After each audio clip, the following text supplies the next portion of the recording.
জম্মু ও কাশ্মীরে নিয়ন্ত্রণ রেখা বরাবর সংঘর্ষ বিরতি অব্যাহত রাখল পাকিস্তান। বৃহস্পতিবার রাত থেকে শুক্রবার ভোরের মধ্যে একাধিক জায়গায় গোলাগুলি চালিয়েছে পাক সেনা। উত্তর কাশ্মীরের বারামুলা জেলার উরিতে সীমান্তের ও পার থেকে ছোড়া গোলার আঘাতে মৃত্যু হয়েছে এক মহিলার, আহত হয়েছেন আরও একজন। শুক্রবার পরিস্থিতি খতিয়ে দেখতে জম্মুর সীমান্তবর্তী অঞ্চলে গিয়েছেন জম্মু ও কাশ্মীরের মুখ্যমন্ত্রী ওমর আবদুল্লা। ভারতীয় সেনার তরফে জানানো হয়েছে, পশ্চিম দিকে সীমান্ত বরাবর একাধিক জায়গায় রাতভর ড্রোন হামলা চালানোর চেষ্টা করে গিয়েছে পাকিস্তান।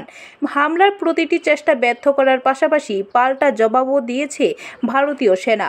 জম্মু ও কাশ্মীরের নিয়ন্ত্রণ রেখায় 50টি পাক ড্রোনকে গুলি করে নামানো হয়েছে। বৃহস্পতিবার রাতে জম্মুর পাশাপাশি রাজস্থান, পাঞ্জাবের একাংশেও ড্রোন হামলা চালায় পাকিস্তান।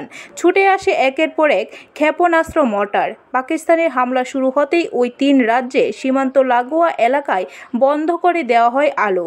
পাঞ্জাবের রাজধানী চণ্ডীগড়ে বাজানো হয় সাইরেন। গোটা বিষয়টি জানানো হয় প্রধানমন্ত্রী নরেন্দ্র মোদীকে। তাকে ফোন করে ভারতের জাতীয় নিরাপত্তা উপদেষ্টা অজিত ডোভাল। পাল্টা জবাব দেয় ভারতীয় সেনাবাহিনীও। পাকিস্তানের রাজধানী ইসলামাবাদ, লাহোর, শিয়ালকোটে পাল্টা জবাব দেয় ভারতীয় সেনা। ব্যুরো রিপোর্ট, খবর ত্রিপুরা।